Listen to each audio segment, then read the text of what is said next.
بسم الله الرحمن الرحيم. أعزائي طلبة وطالبات الصف الثاني الثانوي، أهلا بكم في درس جديد من دروس مادة التاريخ. النهاردة إن شاء الله درسنا بعنوان الفتوحات الإسلامية في عصر الخلفاء الراشدين. الفتوحات الإسلامية في عصر الخلفاء الراشدين.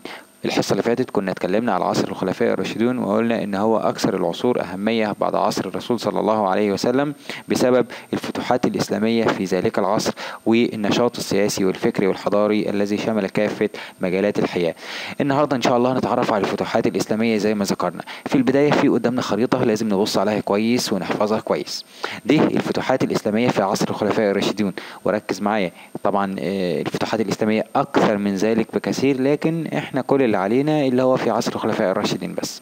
طيب، زي ما انتم شايفين قدامكم على الخريطه هتلاقي في الوان باللون الاخضر وباللون الاصفر دوت وباللون الايه الازرق. فهلاقي اللي باللون الازرق دي في فتوحات في عهد سيدنا ابو بكر رضي الله عنه، اما بالاخضر فيها فتوحات في عهد عمر بن الخطاب، اما باللون اللي هو الاصفر الغامق دوت فهلاقي ان هي فتوحات في عهد عثمان بن عفان. طيب، هنتعرف مع بعض النهارده في جولة تاريخية نلقي فيها الضوء على الفتوحات الإسلامية في عصر الخلفاء الراشدين. طبعا كنا عارفين ان اخر الأخطار التي واجهتها الدولة الإسلامية في عهد سيدنا عمر رضي الله عنه وهي حروب الردة، وبعد ما تم النصر على المرتدين واستقرت مقاليد الحكم في الدولة في يد أبي بكر، شرع في تأمين حدود الدولة الإسلامية. ودي دايما بتيجي سؤال بما تفسر الفتوحات الإسلامية في عهد أبي بكر بسبب تأمين حدود الدولة الإسلامية. فواجه القوى الإسلامية على الفتح فواجه القوى الإسلامية إلى الفتح في جبهتين. إيه هما الجبهتين التي حاربت فيها الدولة الإسلامية؟ جبهة في العراق وجبهة في الشام، زي ما احنا شايفين في السهم اللي قدامك. جبهة في العراق وجبهة في الشام. بالإضافة طبعا إلى أن عمر بن الخطاب تم أكمل ما بدأه أبي بكر الصديق، وهو فتح مين؟ فتح فارس ومصر في عهد الخليفة طبعا عمر بن الخطاب. وأيضا في عهد عثمان بن عفان تقدمت الجيوش العربية حتى وصلت إلى فارس وإلى بلاد فينيقيا اللي هي طبعا تونس. طيب، تعالى مع بعض نتعرف على أهم الفتوحات. أول حاجة الفتوحات في بلاد العراق. هلاقي أن بدأت الفتوحات الإسلامية بإرسال خالد ابن الوليد إلى الكوفة بالعراق، واستطاع خلال بضعة أشهر فتح أكثر من نصف العراق دون أن يجبر أحد على الدخول في الإسلام. خاض خلالها المسلمين في جبهة العراق عدة معارك. يا ترى ايه هي المعارك التي كانت في العراق بقيادة خالد بن الوليد؟ هلاقي أول معركة اللي هي معركة ذات السلاسل أو معركة الأبلة.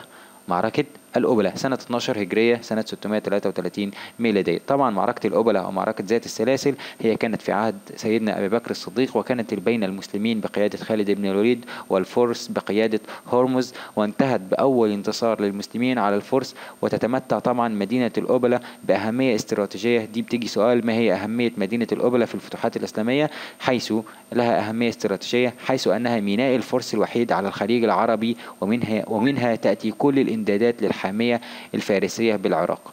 أو دايما بيجي سؤال يعني إيه: من هي المدينة التي لها أهمية استراتيجية وتعد ميناء الفرس الوحيد على الخليج العربي؟ طبعا هيقول مدينة الأبلة التي دارت بها معركة ذات السلاسل. للعلم بالشيء، الأبلة موجودة في دولة الكويت.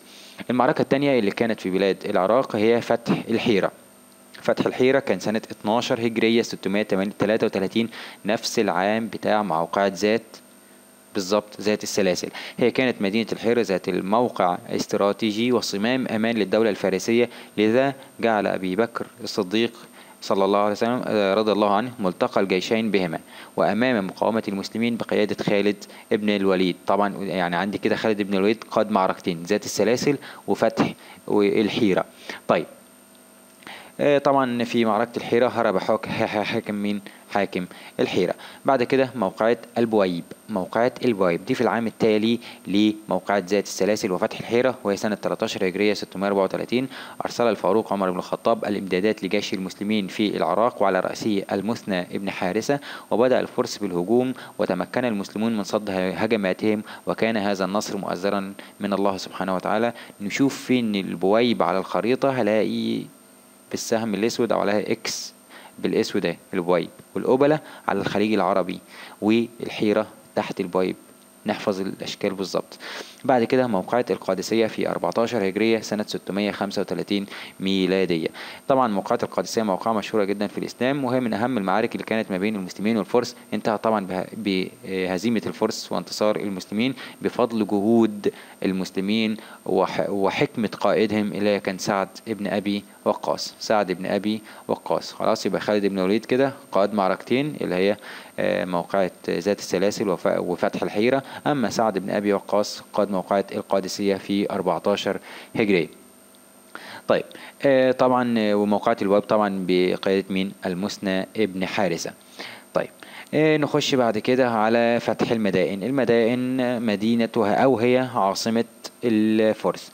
طبعا سعد بن أبي وقاص بعد فتح القادسية واصل الفتح ونشر دين الله في باقي البلدان التابعة للحكم الفارسي حتى وصل إلى عاصمة الدولة الفارسية وهي المدائن، زي موجود قدامكم في الصورة، ده قصر الأبيض اللي كان بيعيش فيه كسرى الفرس، حيث هرب كسرى الفرس وكبار قادته ورجال بلاطه وحمل ما يقدر عليه من الذهب أو من الأسمان أو من الخزائن، وحمل نساءه وفر هاربا من المدائن تاركين ما في قصورهم من نفائس.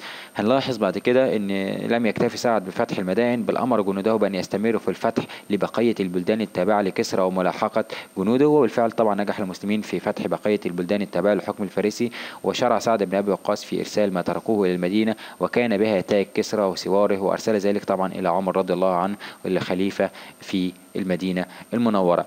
الفتوحات في بلاد فارس، طبعا الفتوحات دي للأسف المسلمين تعرضوا لهجمات ثانية، سلب من المسلمين طبعا الأماكن اللي هم فتحوها. لذلك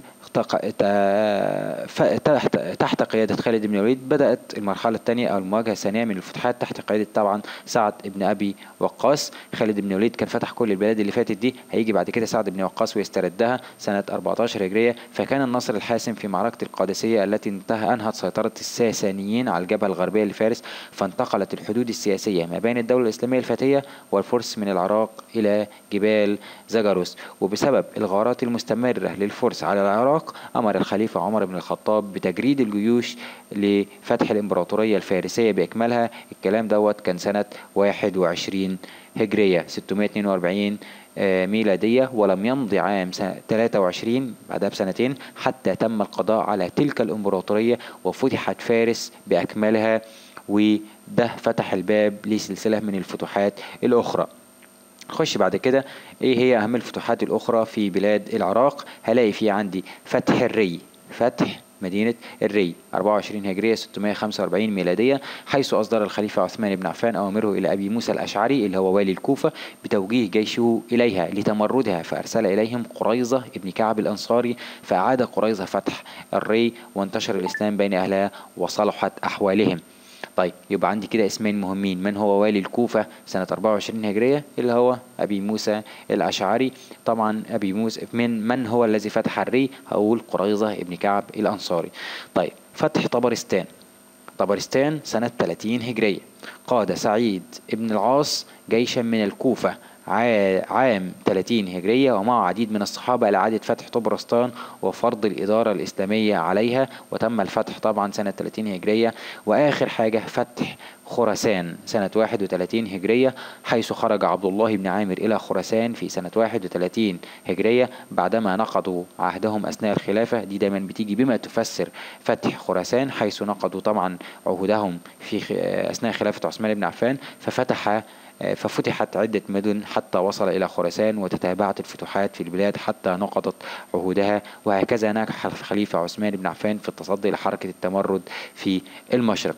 نيجي عند معركة مهمة اللي بيسموها معركة فتح الفتوح أو معركة نهاوند سنة 21 هجرية. 21 هجرية تعد من أهم الفتوحات التي خاضها المسلمون في تلك المناطق على عهد الفاروق عمر بن الخطاب أمير المؤمنين، حيث حاول كسرى فارس كان اسمه يزدجرد الثالث أن يرد لدولته كيانها المنهارة على أيدي المسلمين، فقام بمراسلة مناصريه واجتمع جيوش الفرس وتحت قيادة شخص اسمه الفيروزان. وكان عدد جيوش الفرس 150 ألف مقاتل، ثم اضطر سعد إلى مرسلة الخليفة لإرسال المدد إليه ليقابل الجيوش الفارسية. فكان لابد لأمير المؤمنين أن يجد القيادة التي يمكنها من مواجهة هذه الجيوش الفارسية، فوقع اختياره على النعمان ابن مقرن المزني. نعمان ابن مقرن المزني. يبقى في عندي الفرس بقيادة الفيروزان، وكان المسلمين بقيادة النعمان ابن مقرن المزني. وكان الفرس تحصنوا بنهاوند وحفروا الخنادق، واحنا عارفين الخنادق ده اسلوب فارسي. وارسل الفرس قائدهم بندار ليفاوض المسلمين، ولكن طبعا تلك المفاوضات فشلت. طبعا النعمان حمل النعمان على الفرس، وأوصى إن قتل أن تكون الراية من بعده لشخص اسمه الحذيفة ابن النعمان. واحتدم القتال واستشهد النعمان، وتولى من بعد طبعا زي ما احنا قلنا قبل كده حذيفة ابن اليمان. وفتحت أبوابها على مصراعيها أمام جند المسلمين، وقتل يزدجرد اللي هو كسر الفرس في عهد الخليفة عثمان بن عفان. وفتحت خراسان، وتوفي يزدجرد سنة 31 هجرية، وانتهى تماما ما كان يعرف بالدولة الفارسية. وبهذا النصر المؤزر كانت فتوحات المسلمين في بلاد العراق وفارس قد أتت ثمارها طبعا، ودخل المسلمون الشرق، وتم طبعا السيطرة أو انتهت ولاية فارس إلى الأبد. بذلك نكون انتهينا من الجزء الأول من درس النهاردة. أرجو أن انتم تكونوا استفدتم.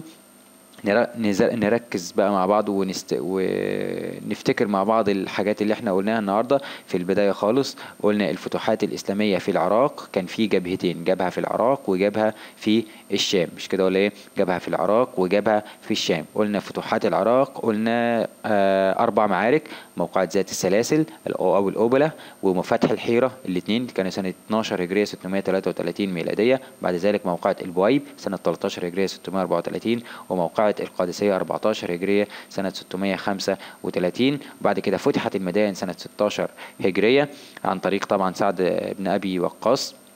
وفي هذه المعركة فر كسرى طبعا ومن معه وكبار رجالته وتركوا طبعا قصورهم وتركوا مالهم. بعد كده فتوحات بلاد فارس، ده قلنا بعد كده تعرض المسلمون طبعا لهجمات مضادة، واستطاع طبعا سعد بن أبي وقاص من استرداد تلك المناطق سنة 14 هجرية، يعني كله ما بين 14 و 30 هجرية، حيث فتحت الري في 14 هجرية 645، وفتحت طبرستان 30 هجرية 675، كما فتحت خراسان في 31 هجرية 652. وتعرفنا على كيفية فتح نهاوند أو معركة نهاوند التي تعرف بفتح الفتوح، حتى كان المسلمين تحت قيادة حذيفة ابن اليمان، وكان الفرس بقيادة الفيروزان. في تلك المعركة طبعا تم قتل زجرد الثالث كان كسرى الروم. شكرا، أرجو أن تكونوا استفدتم، وإلى اللقاء.